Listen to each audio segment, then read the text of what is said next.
Alice in Wonderland by Lewis Carroll. Chapter 4. The Rabbit Sends in a Little Bill. It was the White Rabbit, trotting slowly back again and looking anxiously about it as it went, as if it had lost something. Alice heard it muttering to itself, "The Duchess, the Duchess! Oh, my dear paws! Oh, my fur and whiskers! She'll get me executed, as sure as ferrets are ferrets. Where can I have dropped them, I wonder?" Alice guessed in a moment that it was looking for the fan and the pair of white kid gloves, and she very good-naturedly began hunting about for them. But they were nowhere to be seen. Everything seemed to have changed since her swim in the pool, and the great hall with the glass table and the little door had vanished completely. Very soon the rabbit noticed Alice and called to her in an angry tone, "Why, Mary Ann, what are you doing out here? Run home this moment and fetch me a pair of gloves and a fan. Quick now!" "He took me for his housemaid," said Alice as she ran off. "How surprised he'll be when he finds out who I am." As she said this, she came upon a neat little house, on the door of which was a bright brass plate with the name W. Rabbit engraved upon it. She went in without knocking, and hurried upstairs in great fear lest she should meet the real Mary Ann and be turned out of the house before she had found the fan and gloves. By this time, Alice had found her way into a tiny little room with a table in the window, and on it a fan and 2 or 3 pairs of tiny white kid gloves. She took up the fan and a pair of the gloves and was just going to leave the room when her eyes fell upon a little bottle that stood near the looking-glass. She uncorked it and put it to her lips, saying to herself, "I do hope it'll make me grow large again, for really I'm quite tired of being such a tiny little thing." Before she had drunk half the bottle, she found her head pressing against the ceiling and had to stoop to save her neck from being broken. She hastily put down the bottle, remarking, "That's quite enough. I hope I shan't grow any more." Alas, it was too late to wish that. She went on growing, and very soon she had to kneel down on the floor. Still she went on growing, and as a last resource, she put one arm out of the window and one foot up the chimney, and said to herself, "Now I can do no more, whatever happens. What will become of me?" Luckily for Alice, the little magic bottle had now had its full effect, and she grew no larger. After a few minutes, she heard a voice outside and stopped to listen. "Mary Ann, Mary Ann," said the voice, "fetch me my gloves this moment." Then came a little pattering of feet on the stairs. Alice knew it was the rabbit coming to look for her, and she trembled till she shook the house, quite forgetting that she was now about 1,000 times as large as the rabbit, and had no reason to be afraid of it. Presently, the rabbit came up to the door and tried to open it, but as the door opened inwards and Alice's elbow was pressed hard against it, that attempt proved a failure. Alice heard it say to itself, "Then I'll go round and get in at the window." "That you won't," thought Alice, and after waiting till she fancied she heard the rabbit just under the window, she suddenly spread out her hand and made a snatch in the air. She did not get hold of anything, but she heard a little shriek and a fall and a crash of broken glass, from which she concluded that it was just possible it had fallen into a cucumber frame or something of that sort. Next came an angry voice, the rabbit's. "Pat, Pat, where are you?" And then a voice she had never heard before. "Sure then, I'm here, digging for apples, Your Honor." "Here, come and help me out of this. Now tell me, Pat, what's that in the window?" "Sure, it's an arm, Your Honor." "Well, it's got no business there at any rate. Go and take it away." There was a long silence after this, and Alice could only hear whispers now and then. And at last she spread out her hand again and made another snatch in the air. This time there were 2 little shrieks and more sounds of broken glass. "I wonder what they'll do next," thought Alice. "As for pulling me out of the window, I only wish they could." She waited for some time without hearing anything more.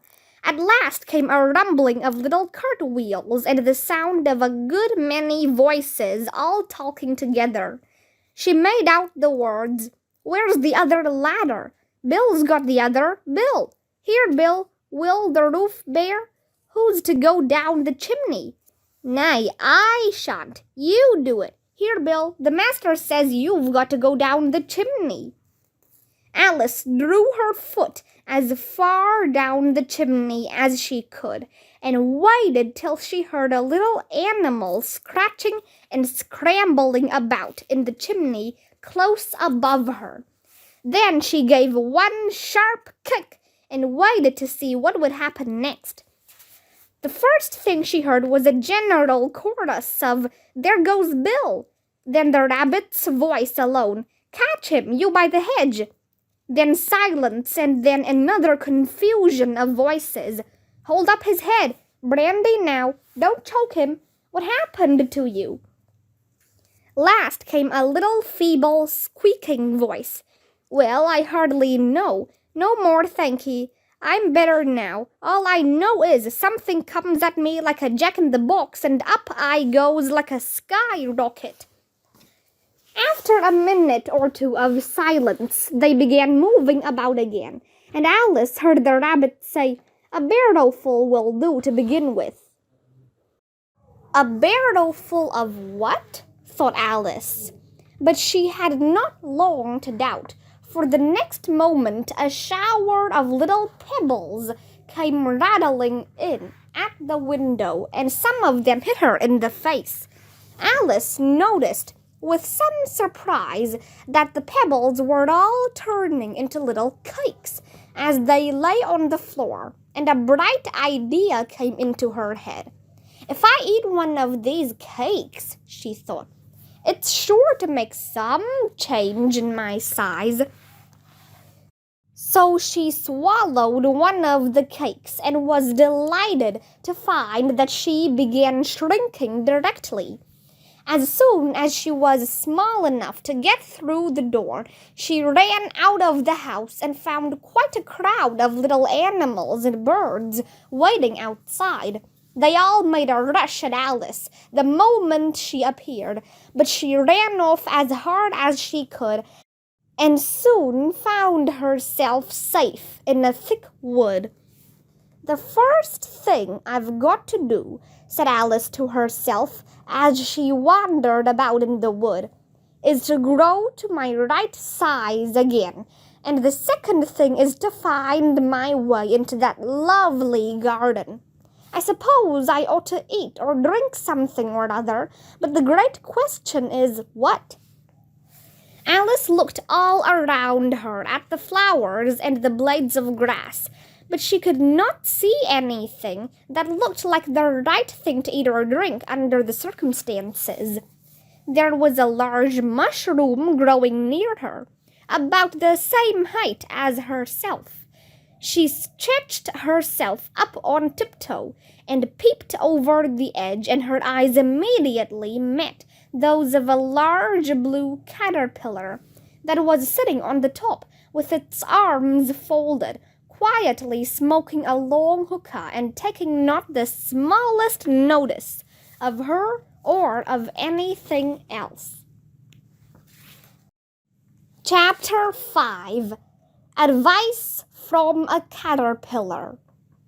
At last, the caterpillar took the hookah out of its mouth and addressed Alice in a languid, sleepy voice. "Who are you?" said the caterpillar. Alice replied rather shyly, I hardly know, sir, just at present. At least I know who I was when I got up this morning, but I think I must have changed several times since then." "What do you mean by that?" said the caterpillar sternly. "Explain yourself." "I can't explain myself, I'm afraid, sir," said Alice, "because I'm not myself, you see. Being so many different sizes in a day is very confusing." She drew herself up and said very gravely, "I think you ought to tell me who you are first." "Why?" said the caterpillar. As Alice could not think of any good reason, and the caterpillar seemed to be in a very unpleasant state of mind, she turned away. "Come back," the caterpillar called after her. "I've something important to say." Alice turned and came back again. "Keep your temper," said the caterpillar. "Is that all?" said Alice, swallowing down her anger as well as she could. "No," said the caterpillar. It unfolded its arms, took the hookah out of its mouth again, and said, "So you think you're changed, do you?" "I'm afraid I am, sir," said Alice. "I can't remember things as I used, and I don't keep the same size for 10 minutes together." "What size do you want to be?" asked the caterpillar. "Oh, I'm not particular as to size," Alice hastily replied. "Only one doesn't like changing so often, you know. I should like to be a little larger, sir, if you wouldn't mind," said Alice. 3 inches is such a wretched height to be." "It is a very good height indeed," said the caterpillar angrily, rearing itself upright as it spoke. It was exactly 3 inches high. In a minute or two, the caterpillar got down off the mushroom and crawled away into the grass, merely remarking as it went, "One side will make you grow taller, and the other side will make you grow shorter." "One side of what? The other side of what?" thought Alice to herself. "Of the mushroom," said the caterpillar, just as if she had asked it aloud, and in another moment it was out of sight. Alice remained looking thoughtfully at the mushroom for a minute, trying to make out which were the 2 sides of it. At last she stretched her arms around it as far as they would go, and broke off a bit of the edge with each hand. "And now which is which?" she said to herself, and nibbled a little of the right-hand bit to try the effect. The next moment she felt a violent blow underneath her chin. It had struck her foot. She was a good deal frightened by this very sudden change, as she was shrinking rapidly. So she set to work at once to eat some of the other bit. Her chin was pressed so closely against her foot that there was hardly room to open her mouth. But she did it at last, and managed to swallow a morsel of the left-hand bit. "Come, my hand's free at last," said Alice, but all she could see, when she looked down, was an immense length of neck, which seemed to rise like a stalk out of a sea of green leaves that lay far below her. "Where have my shoulders got to? And oh, my poor hands, how is it I can't see you?" She was delighted to find that her neck would bend about easily in any direction, like a serpent. She had just succeeded in curving it down into a graceful zigzag and was going to dive in among the leaves, when a sharp hiss made her draw back in a hurry. A large pigeon had flown into her face and was beating her violently with its wings. "Serpent!" cried the pigeon. "I'm not a serpent," said Alice indignantly. "Let me alone. I've tried the roots of trees, and I've tried banks, and I've tried hedges," the pigeon went on. "But those serpents, there's no pleasing them." Alice was more and more puzzled. "As if it wasn't trouble enough hatching the eggs," said the pigeon, "but I must be on the lookout for serpents night and day.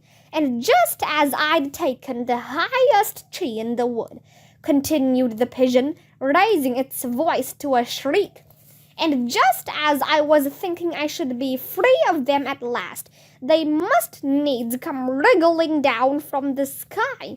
Ugh, serpent!" "But I'm not a serpent, I tell you," said Alice. I'm a little girl," she added rather doubtfully, as she remembered the number of changes she had gone through that day. "You're looking for eggs, I know that well enough," said the pigeon. "And what does it matter to me whether you're a little girl or a serpent?" "It matters a good deal to me," said Alice hastily. "But I'm not looking for eggs, as it happens, and if I was, I shouldn't want yours. I don't like them raw." "Well, be off, then," said the pigeon in a sulky tone, as it settled down again into its nest. Alice crouched down among the trees as well as she could, for her neck kept getting entangled among the branches, and every now and then she had to stop and untwist it. After a while, she remembered that she still held the pieces of mushroom in her hands, and she set to work very carefully, nibbling first at one and then at the other, and growing sometimes taller and sometimes shorter, until she had succeeded in bringing herself down to her usual height. It was so long since she had been anything near the right size that it felt quite strange at first. "The next thing is to get into that beautiful garden. How is that to be done, I wonder?" As she said this, she came suddenly upon an open place with a little house in it about 4 feet high. "Whoever lives there," thought Alice, "it'll never do to come upon them this size. Why, I should frighten them out of their wits." She did not venture to go near the house till she had brought herself down to 9 inches high. Chapter 6. Pig and Pepper. For a minute or two she stood looking at the house, when suddenly a footman in livery came running out of the wood. Judging by his face only, she would have called him a fish, and rapped loudly at the door with his knuckles. It was opened by another footman in livery, with a round face and large eyes like a frog. The fish footman began by producing from under his arm a great letter, and this he handed over to the other, saying in a solemn tone, "For the Duchess, an invitation from the Queen to play croquet." The frog footman repeated in the same solemn tone, "From the Queen, an invitation for the Duchess to play croquet." Then they both bowed low, and their curls got entangled together. When Alice next peeped out, the fish footman was gone, and the other was sitting on the ground near the door, staring stupidly up into the sky.